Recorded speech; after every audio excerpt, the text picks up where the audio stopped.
نے جو وعدے کیے تو اس وقت تو یہ اتنے خوش تھے جیسے وہ ہائی اسکول کے بچے ہوتے ہیں نا جب وہ پکنک پہ جا رہے ہوتے ہیں پہلی دفعہ زندگی میں، ایسے ایکسائٹیڈ تھے عاصم منیر صاحب اور یہ چچا ٹڈے، اتنے ایکسائٹیڈ تھے، جلدی سے جا کے بریف کو کھول کے وہ دکھا رہے ہیں، یہ دیکھیے منرلز، یہ بھی لے لیجئے، وہ بھی لے لیجئے، ہماری لے لیجئے، جو خدمت چاہیے لے لیجئے آپ ہم سے، اور بس ہمیں مائی باپ اس میں رکھیے، آپ حکومت میں رکھیے۔ اتنی بے شرمی کی یہ باتیں ہیں۔ اچھا اب ان کو خیال آ رہا ہے کہ یہاں ملک میں تو صورتحال یہ ہے کہ لوگ اس درجہ ناراض ہیں کہ وہ گھروں سے نکل آئیں گے اور ان کی وردیاں پھاڑ دیں گے لوگ اس درجہ ناراض ہیں۔ کیوں؟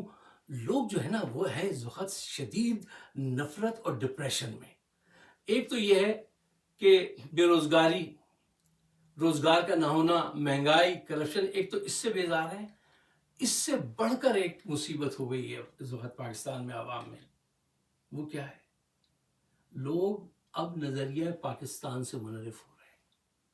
آج ایک دوست تھے، وہ میچ شروع ہوا تو پاکستان کا جب نیشنل اینتھم بجا تو وہ ہمیشہ کھڑے ہو جاتے تھے اور سلوٹ کرتے تھے۔ میں نے ان سے پوچھا آج کیوں نہیں کر رہے ہو؟ کہیں گے نہیں اب ہمیں پرواہ نہیں ہے، یہ سب ہمیں دھوکہ دیتے رہے۔ ارے اتنی بڑی چینج، تم اپنی عمر دیکھو، تم اپنا اتنے پڑھے لکھے آدمی ہو، تم یہ کیا کہہ رہے ہو؟ اس نے کہا نہیں اب ہم نہیں مانتے۔ کیا نہیں مانتے؟ پھر اب ہم سلوٹ نہیں کرتے۔ ارے لوگ نظریہ پاکستان سے منحرف ہو گئے اس دور حکومت میں، ان کے اس 4 سال میں، کیوں انہوں نے اتنا ظلم کیا، اتنا خوف پھیلایا، اور اب یہ اس کو درست کرنا چاہتے ہیں۔ تو وہ درست کیسے ہوگی مجھے بتائیے؟ یہ تو وہی حرکت ہو رہی ہے کہ ایک ہمارا دوست تھا، وہ ہاسٹل میں رہتا تھا تو اکثر جب فیل ہو جاتا تھا اس کے بعد وہ جس دن رزلٹ آتا تھا تو پھر وہ کتابیں لے کے بیٹھتا تھا، کہتا تھا آج سے میں بہت سنجیدہ ہو گیا، میں پڑھنے بیٹھوں گا، اور کچھ دن کے بعد پھر وہ بھول جاتا تھا، پھر وہ اپنی پرانی ڈگر پہ چلا جاتا تھا۔ تو یہ حقیقت ہے۔ اچھا اب ان کو چاہیے عمران خان کا ساتھ۔ مجھے ایک سیکنڈ دیجیے گا۔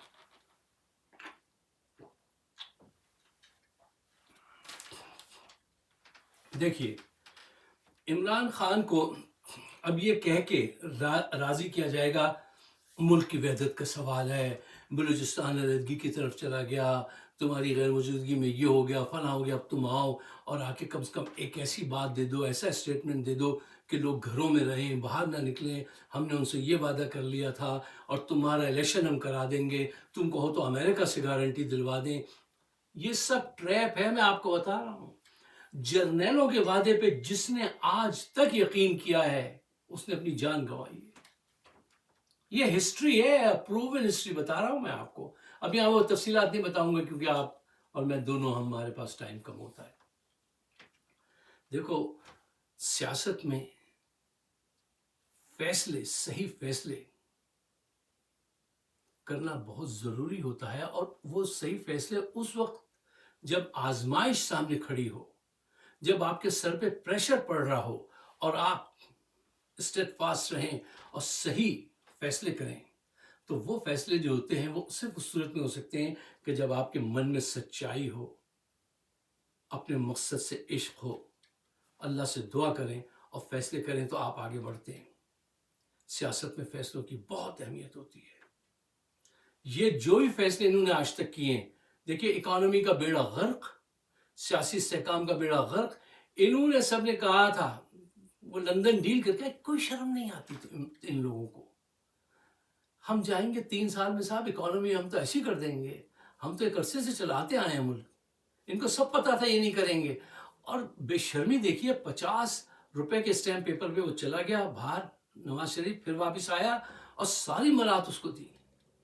جھوٹے الیکشن کا رہے، اسی بات پہ تو عوام آج ناراض ہے، ان کے پیاسی ہے ان کے خون کی، کہ یار الیکشن تم نے ہم سے ہماری آواز چھین لی، تم نے عدلیہ کا گلا گھونٹ دیا، انویسٹر سارے بھاگ گئے، نوکری ملتی نہیں ہے، اب وہاں جا کے یہ وعدے کر کے آج گئے کہ ہم اپنی فوج بھیجیں گے، ہم مار لگائیں گے ان کی سارے فلسطینیوں کی ہیں۔ تو یہ ساری چیزیں، یہ سارے فیصلے تم نے کیے ہیں خوف پھیلا کر۔